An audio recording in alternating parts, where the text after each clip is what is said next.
The Australian story our nation fell in love with an all-star Aussie lineup. Magnificent! Ladies in Black, Friday. And you know the rest. So, you see, Jessica, no matter how checkered my past may or may not have been, in this case, I am completely innocent. You're looking at the new and improved me. You came. Who are you? So what am I supposed to believe? That he's been ripping off our company for the last 6 years? That I believe. But the rest of it about that Weingard necklace, that's pure grade A Dennis Stanton baloney. But why should he lie? He's admitted to the other thefts. A year of work for a 4-minute flight. Isn't that something? Look, Lieutenant, obviously Stanton's luck ran out. For the first time he got caught in the act and he panicked. And that story about some mysterious woman who he never got a good look at and whose voice he couldn't recognize, so much cock and bull. And that's the way it's going to go in my report, so you let me know when you pick him up. Good luck, Captain. Well, I'm counting on you. Roger that. To infinity? And beyond. Hello? Oh, yes, Lieutenant. What? I said it looks like the McBride woman from the insurance company was right. Oh? Stanton just called his brother-in-law the city councilman. Let me quote from a very brief and one-sided conversation. Stanton. Whoa, that was close. Oh, dear.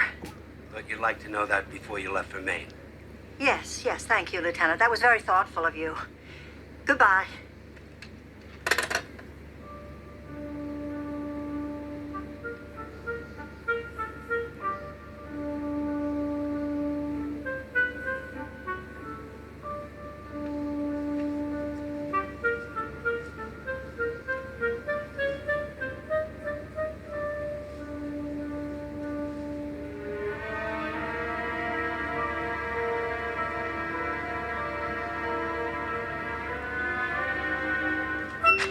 I thought I told you to stay outside.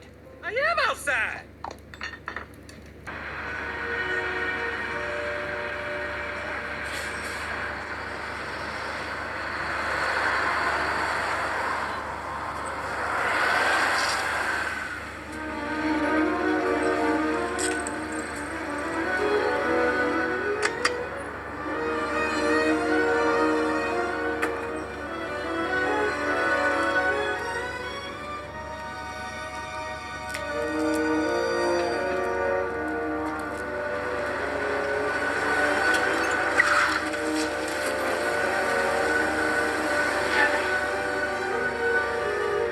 Get your hands up!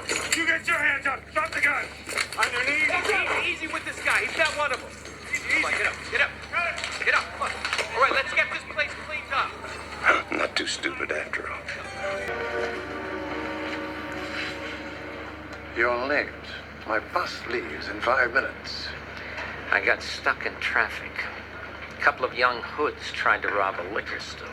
Crime runs rampant. Legendary tour. We breathe the wrong way. We die too late. Sean, this isn't good, but panicking does not help. Calm down. Hey, man, look at me. Okay, think about it statistically. Can't see lips. Please.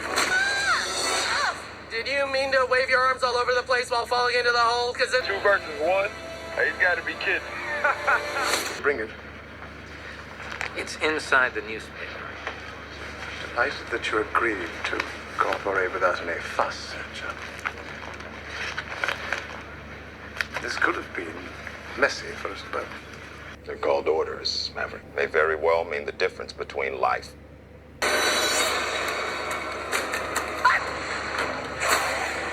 to find what was stolen from me. You get the necklace, I get your silence. Mom! You are now a beautiful, strong flower. Kids, Affect our world. You cannot control everything, Strange. Yeah. They get you.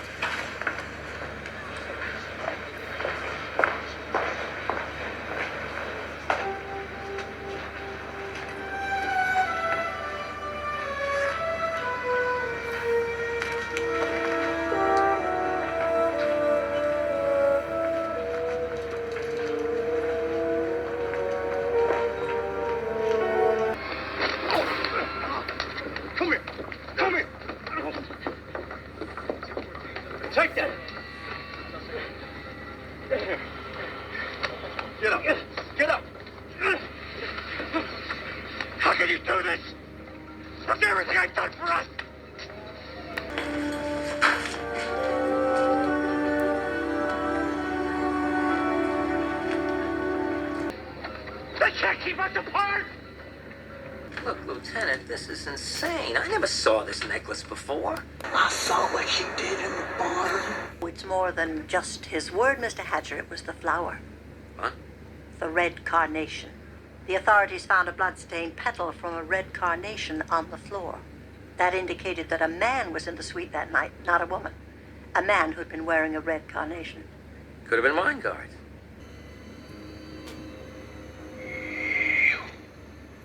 I noticed it when you were talking to Theo Wexler. So what? A lot of people wore red carnations that night. Yes, but when you left the hotel that evening, around 1 o'clock, just about the time that the police arrived, you weren't wearing your carnation. Even after the physical wounds have healed.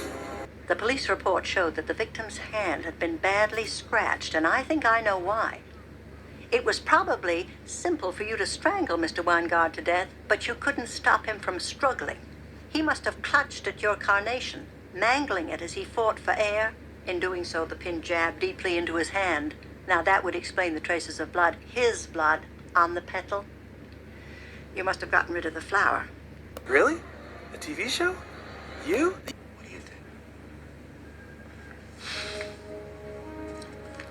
Yes, I think you probably will, Lieutenant. I'd gone up there to beg him not to pull out of our business deal. He laughed at me. I had a gun, but he knew I wouldn't dare use it. Someone was sure to hear the shot. Then, suddenly I found my hands around his throat. I knew Marta would be returning any minute. I had to get rid of the body. There was a laundry cart right outside the door. I put him in it. I covered him with sheets. I had to pray nobody would find him until morning. Paddington 2. And if they find it, I start shooting. You follow? Good. Jessica! Oh, and Miss McBride, well, congratulations are in order. Your tenacity seems to have paid off. My days of larceny are over. Oh, yes, for 10 years at least. Oh, God, she's going to be so disappointed. Disappointed?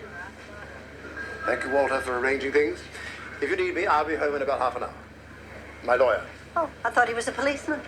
Dear, no. All that's done with. As I understand it, in exchange for my testimony against poor old Miles, I am to receive a suspended sentence and a few years probation. Oh, how very lucky. Now, Jessica, this is something that you and I ought to discuss. The thought of pursuing steady employment is absolutely terrifying, and it occurs to me that there might be some profit to be made out of lending my name to a book, or a series of books, about a roguish jewel thief. What? It's a wonderful idea, isn't it? I've already been contacted by an agent who wants to represent me. In fact, I think you know him, a fellow called Wexler. Says he's been your agent for years. Don't you ever pull a gun on me again!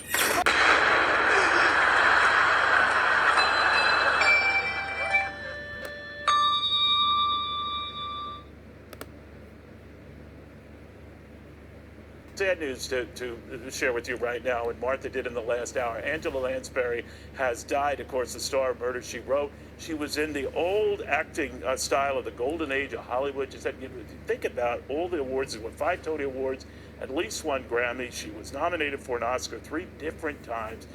Considered one of the most powerful actors of her time. And of course, on Murder, She Wrote, she could always figure it out. She's gone at age 96. I love you, Jimmy.